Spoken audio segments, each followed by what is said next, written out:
mu linnya lya Paatiri n'erya Mwana n'erya Mwoyo Mutuukirivu. Amiina.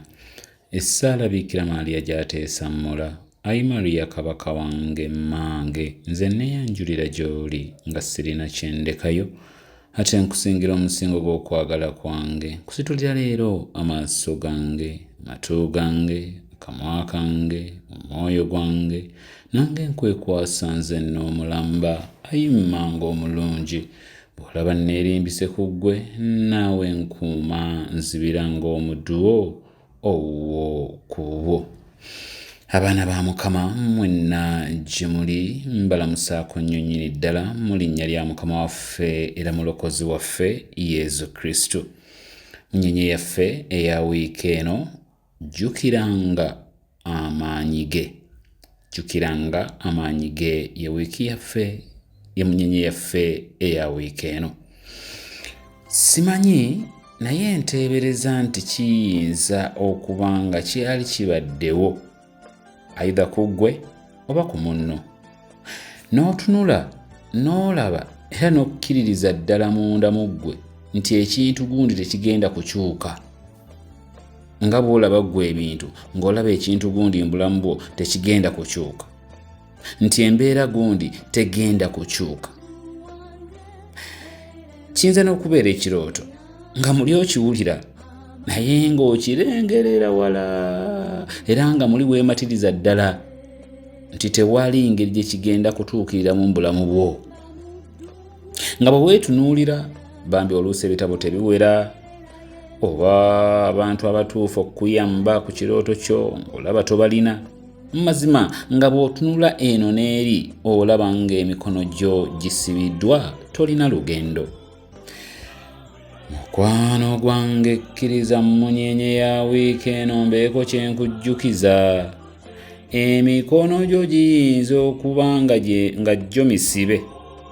Emikono gyo giyinza okuba nga misibe, yes, naye emikono gya Mukama tegisibwangako. Your hands may be tied, but God's hands are never tied, and his power is limitless in your life. Ekyo kijjukirenga munnange. That's why when you are limited in the natural, remember that you are serving a supernatural God. You are serving a supernatural God. Jjukiranga bulijjo nti Katonda w'alina amaanyi n'obuyinza bwonna ku nsi ne mu ggulu. Ffe abaana b'abantu abwenna bagambe mabegaawo tukozesa amagezi gaffe ag'obuntu. Ffe ng'abantu amagezi gaffe ng'abantu eby'obwakatonda oluusi tetubitegeera. That's why the Lord encourages us to always walk by faith, not by sight.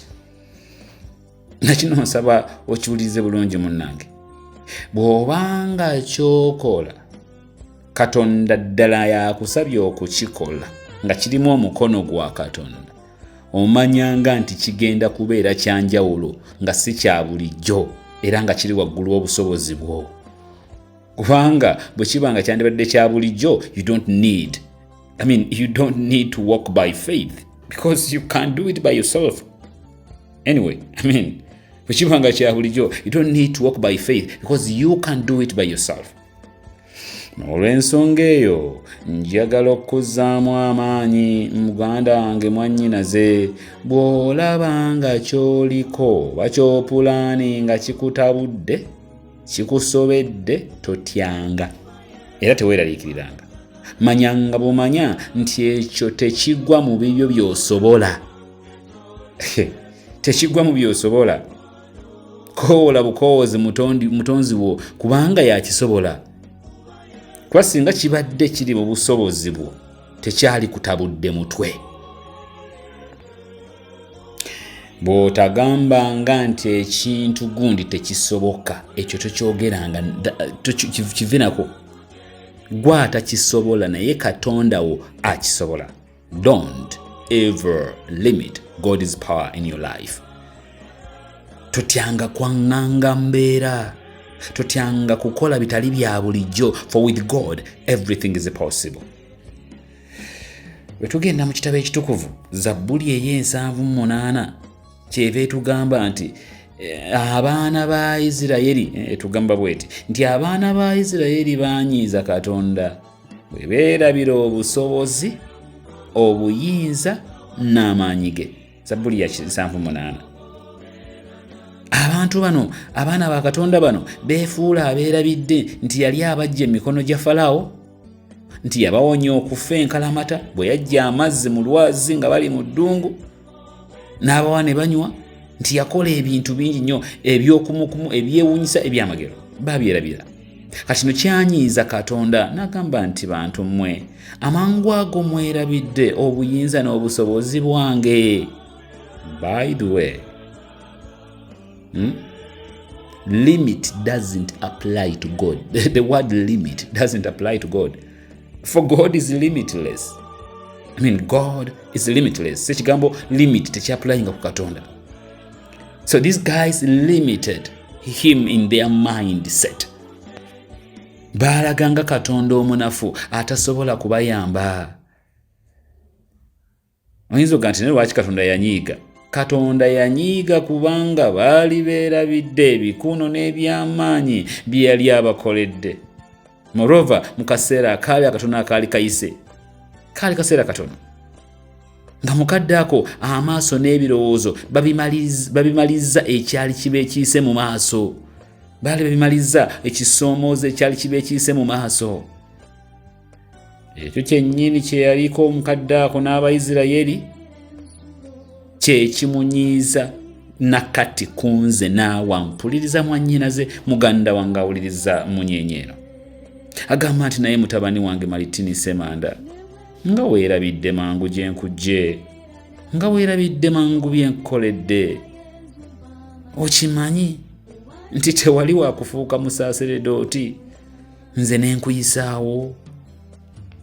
Okimanyi nti tewali wa kuzaala baana abo olw'eddogo lye baakuteganga lye nategulanga? Okimanyi nti wali wa kufiira mu lubuto lwa nnyoko ne nkwefulumizaayo? Okimanyi nti wali wa kufiira mu kabenje kali ne nkutaasa?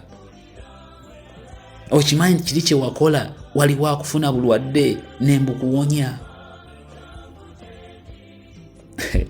Waliwo ne bwe baayagala okuwa obutwa ne mbukutaasa mwana wange. Okimanyi nti ebyo by'oyita ebitono by'olina mu bulamu bwo kibadde kisa kyange era bangi bakwegomba. Kati bw'oba ng'onneesiga lwaki tokkiriza nti na kino ky'oyitamu kati nsobola okukikuyisaamu?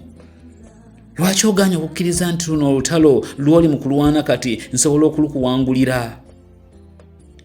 Lwaki oganya okukkiriza n'okumatira nti eno embeera nsobola okugikuwanguza? Nti mwana gwe asoma omuyizi gwe agenda okukola ebigezo nti nsobola okuyisa ebigezo, lwaki tokikkiriza? Gwalowooza. Lwaki olowooza nti sobola? Gwolowooza wenkukoleredde ku biri n'enkuwa by'olina wesisobolera kukuwa by'oyeetaaga kati? Wesisobolera kuweera mubeezi gw'onoonya? Wesisobolera kuwa fees z'oyagala? Wesisobolera kuyamba kuzimba nnyumba gy'oyagala? Wesisobolera kuyamba kufuna mpeta gy'onsaba? Wesisobola kuwa mulimu gw'oyagala? Kukuwonya bulwadde? Kukutambuza amawanga? Kukuwangaaza? Martin, lwaki onnafuya? Lwaki obuusabuusa obusobozi bwange? Lwaki weerabira mangu? My friend, those questions are for me, are for you. Omukama kyamuluma Abayisirayiri okwerabira gye yabajja, bye yali abakoledde, bye yali abayisizaamu. Omukama kimuluma nze naawe okwerabira gy'atujje, byatukoledde, byatuyisizaamu. Munnange katuveeyo eyo, obudde busembedde. Musa ne ttiimu ye batuuse ku booda ebayingiza mu nsenda zaanya, sinzira ku numbers oba ekitabo ky'okubala omutwe gwa 13. Musa yayagala asooke aweerezeeyo abamu ku bakulembeze bekkaanye embeera eri e Kanaani, njogera ku nsenda zanyi, bakomewo bawa alipoota kwe babasinziira okuyingira ensi eyo ensuubize. Abamu ku bakesse 12 abaasindikibwayo bakomawo ne lipooti bweti ti bannange ssebo Musa ne mwenna baganda baffe ne bannyinaffe, ensi gye tugendamu, ensi gye tuva okuketta njimu era ngagga, naye wulira akagamba ako naye but mulimu abantu abawaguufu era ffe mubali tubanga busirikitu nga nseenene mu bbo. Obubaka obwo obw'obutiitiize era obumalamu abantu amaanyi bwasaasaana ensiisira zonna omwali abaana ba Katonda Abayisirayiri. Wabula abamu ku basajja abaagenda babiri, Yoshua mutabani wa Nuuni ne Kalebu mutabani wa Fune, bo baaleta lipoota ey'enjawulo. I love their report. I love their perspective. I love the attitude. I love the way they looked at things. Bano nabo baalina bali, wabula bo lipooti yaabwe yali yanjawulo.